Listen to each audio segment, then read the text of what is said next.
Assalamualaikum warahmatullahi wabarakatuh. Waalaikumsalam warahmatullahi wabarakatuh. Perkenalkan, nama saya Salim Muhyiddin Aziz dari kelompok 10. Kami akan mempresentasikan hasil tugas kami kelompok 10, yakni tentang makalah hakikat kepribadian Muslim dan makalah sejarah perkembangan filsafat serta tokoh-tokoh. Di sini saya akan memperkenalkan diri saya. Saya Salim sebagai moderator yang memimpin jalannya presentasi dan juga pemateri, dan ada teman saya yakni Ibu Afifah sebagai pemateri juga, dan juga Ibu Mumu Muthaharah sebagai pemateri juga, dan juga hasil membacakan hasil kesimpulan. Bismillahirrahmanirrahim. Saya akan membacakan latar belakang dari makalah yang kita berikan. Kepribadian Muslim merupakan tujuan akhir dari setiap usaha pendidikan Islam. Kepribadian yang diharapkan Islam adalah kepribadian yang sesuai dengan norma-norma Islam dan tidak terjadi dengan sekaligus, akan tetapi melalui proses kehidupan yang panjang. Maka dalam hal ini pendidikan mempunyai peran yang sangat besar dalam membentuk kepribadian Muslim. Kepribadian Muslim diartikan sebagai identitas yang dimiliki oleh seseorang dari ciri khas dari keseluruhan tingkah laku sebagai Muslim baik yang ditampilkan sebagai tingkah laku lahiriah maupun sikap batiniah.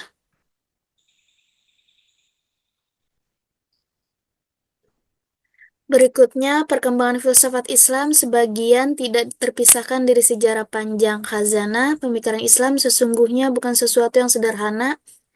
Banyak aspek dan hubungan yang harus dipahami, dijelaskan, dan diuraikan. Ketidaktelitian dalam mencermati, memilih, dan memilih persoalan inilah yang sering menyebabkan kita tidak dapat menilai mengambil tindakan. Adanya sikap yang anti filsafat di sebagian kalangan umat Islam atau anggapan bahwa filsafat Islam hanyalah berasal dari Yunani. Salah satu sebabnya adalah karena adanya kekurangan ketelitian. Tulisan ini akan mencermati sejarah panjang perkembangan filsafat Islam mulai dari asal-usulnya, pertemuan dengan filsafat Yunani, dan perkembangannya dalam sejarah pemikiran Islam. Berikutnya, rumusan masalah, kita akan membahas yang pertama yaitu pengertian dari kepribadian Muslim. Yang kedua, bagaimana sih langkah-langkah pembentukan kepribadian Muslim dan apa saja karakteristik kepribadian Muslim. Untuk poin 2, kita akan membahas bagaimana perkembangan pemikiran filsafat Islam dan siapa saja tokoh filsafat Islam. Tujuannya, yang pertama kita mengetahui apa itu kepribadian Muslim, mengetahui langkah-langkah dalam membentuk kepribadian Muslim, dan mengetahui karakteristik kepribadian Muslim, serta mengetahui bagaimana perkembangan pemikiran filsafat Islam, dan kita juga dapat mengetahui tokoh-tokoh filsafat Islam.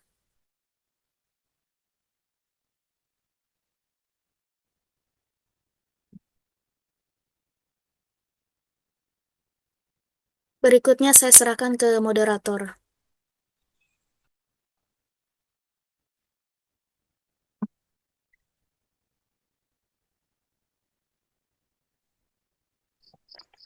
Ya, terima Baik, kasih Bu Mumu. Selanjutnya pemateri bab 2 nih, tentang pembahasan materi nanti akan disampaikan oleh teman kami yakni Bu Afifah. Pada Bu Afifah, waktu dan tempat dipersilakan. Bismillahirrahmanirrahim. Melanjutkan pembahasan yaitu yang pertama, pengertian kepribadian Muslim. Jadi, menurut Anis Ibrahim, sebagaimana dikutip oleh Rashidin dalamnya falsafah pendidikan Islami, secara etimologi, kepribadian adalah sifatun tumayyizu asyakhso min ghairi, yakni sifat atau karakter yang membedakan seorang dengan lainnya. Sedangkan menurut Marimba, kepribadian adalah meliputi kualitas seluruh diri seseorang. Kualitas itu akan tampak dalam cara-caranya berbuat, cara-cara berpikir, cara-caranya mengeluarkan pendapat, sikapnya, minatnya, filsafat hidupnya, serta kepercayaannya. Next. Lanjut.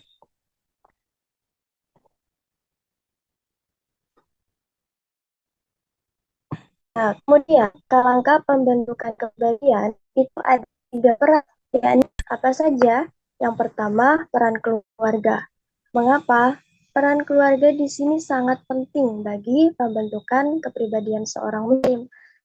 Karena ketika seseorang individu itu pertama kali dalam hidupnya yang ditemui adalah keluarga. Dan orang tua bertanggung jawab penuh atas pembentukan kepribadian bagi anak-anaknya. Dan yang kedua adalah peran negara. Nah, di sini peran negara tidak kalah pentingnya juga, yaitu bisa diimplementasikan dengan membangun sekolah, membangun tempat-tempat belajar, menggunakan kurikulum yang sesuai dengan akhlakul karimah bagi setiap siswa-siswinya. Dan selanjutnya yaitu peran masyarakat. Di sini peran masyarakat juga termasuk penting.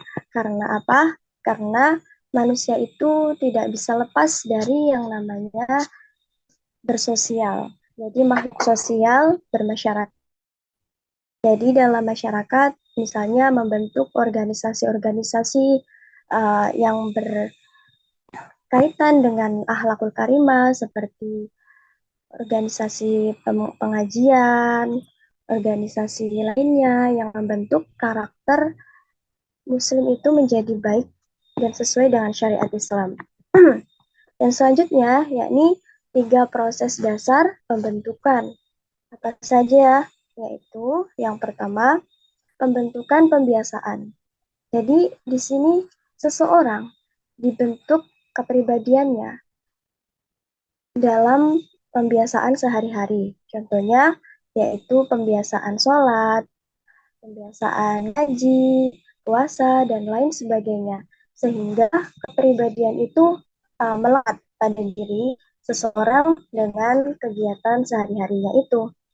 Kedua, yaitu pembentukan pengertian. Nah, di sini pembentukan pengertian adalah seseorang itu mengetahui sifat dan minatnya dalam melaksanakan sesuatu.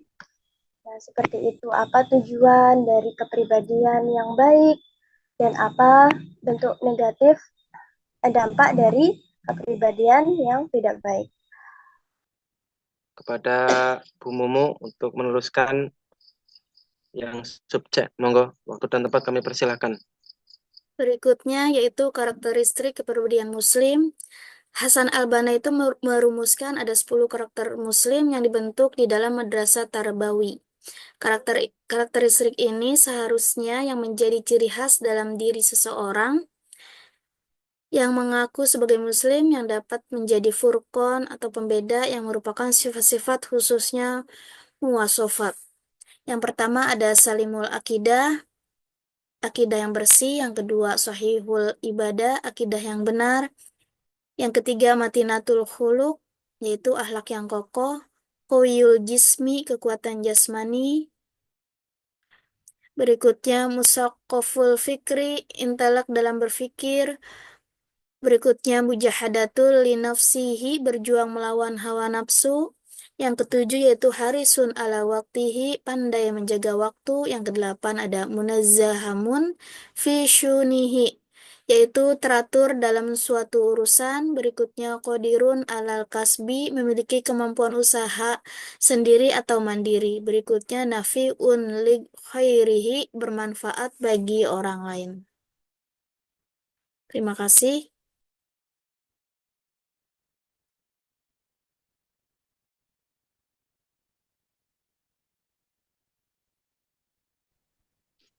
Ya, terima kasih kepada Bu Mumu. Kemudian selanjutnya tentang perkembangan pemikiran filsafat pendidikan Islam dan juga tokoh-tokohnya.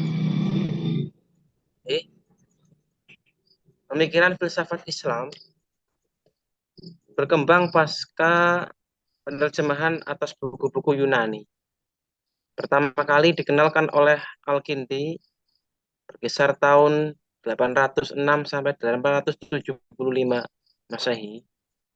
Dalam kata pengantar untuk bukunya, filsafat utama Al-Falsafah Al-Ula yang dipersembahkan pada Khalifah Al-Mu'tasim berkisar tahun 833 sampai 845 Masehi. Al-Kindi menuliskan tentang objek bahasan dan kedudukan filsafat, serta ketidaksenangannya pada orang-orang yang anti filsafat. Pemikiran rasional filsafat kemudian semakin berkembang. Sepeninggalan Al-Kindi lahir Ar-Razi, setelahnya berkisar kurun 865 sampai 925. Kemudian tokoh yang dikenal sebagai orang yang ekstrim dalam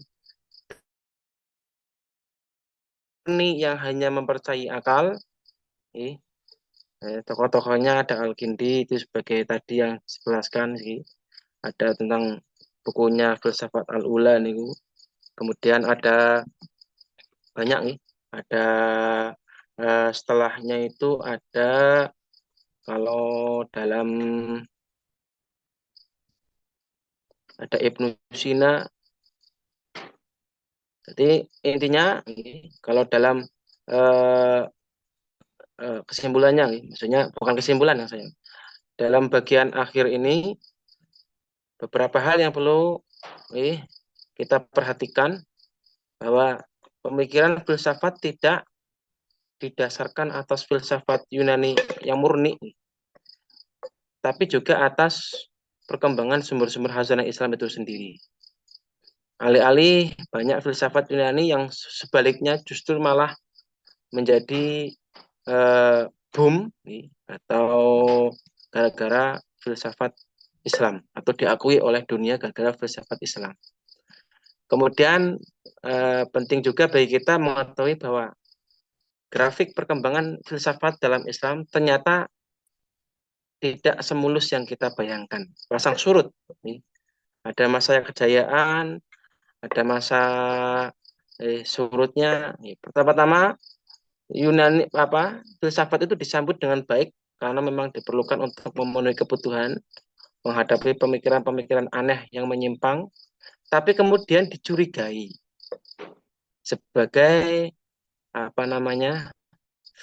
ya Allah, sebagai ajaran yang menyerang agama Islam yang telah dianggap baku, khusus pada masa Ibnu Hambal, Ahmad Ibnu Hambal, berkisar setelah tahun 780-an sampai 800-an. Kemudian berkembang lagi pada masa Al-Farabi, habis itu 870-an sampai 950-an Masehi, dan masa Ibnu Sina sampai 1037 Masehi. Kemudian sempat surut lagi atau jatuh lagi pada masa Al-Ghazali, Imam Ghazali. Kemudian pada masa Ibnu Rushd bangkit lagi sekitar 1226 1126 sampai 1195 Masehi. Tapi akhirnya tidak terdengar lagi tentang kabar filsafat karena berpindah jalur ke mazhab pasca Ibnu Rushd. Pemikiran filsafat berkembang lagi bergenerasi atau bersinergi pada kajian Sufisme, terutama di tangannya Suhrawardi dan Ibnu Arabi. Setelah itu berkembang di kalangan akademik mazhab Syiah.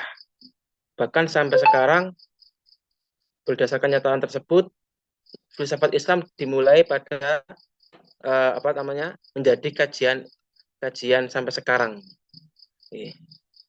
Itu terkait tentang sedikit sejarah perkembangan filsafat Islam.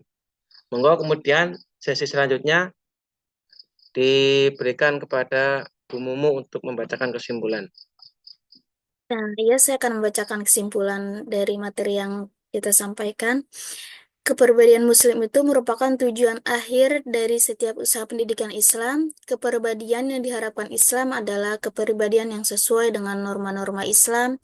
Maka dalam hal ini pendidikan mempunyai peran yang besar dalam pembentukan kepribadian Muslim.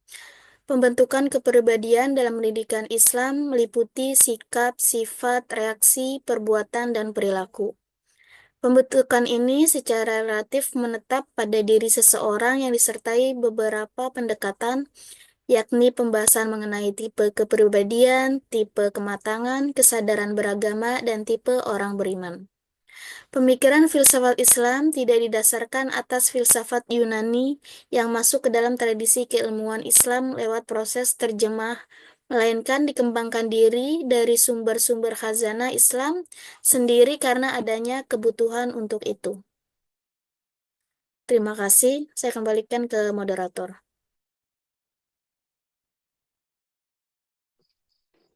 Ya, terima kasih kepada Bu Mumu dan juga Bu Afifah di hasil presentasi ini. Sekian hasil presentasi kelompok 10 tentang karakter kepribadian seorang Muslim dan juga sedikit tentang sejarah perkembangan filsafat Islam. Banyak kurangnya, banyak salahnya, entah itu dalam penulisan makalah ataupun presentasinya. Kami dari kelompok 10 mohon maaf yang sebesar-besarnya. Wassalamualaikum warahmatullahi wabarakatuh. Waalaikumsalam warahmatullahi wabarakatuh.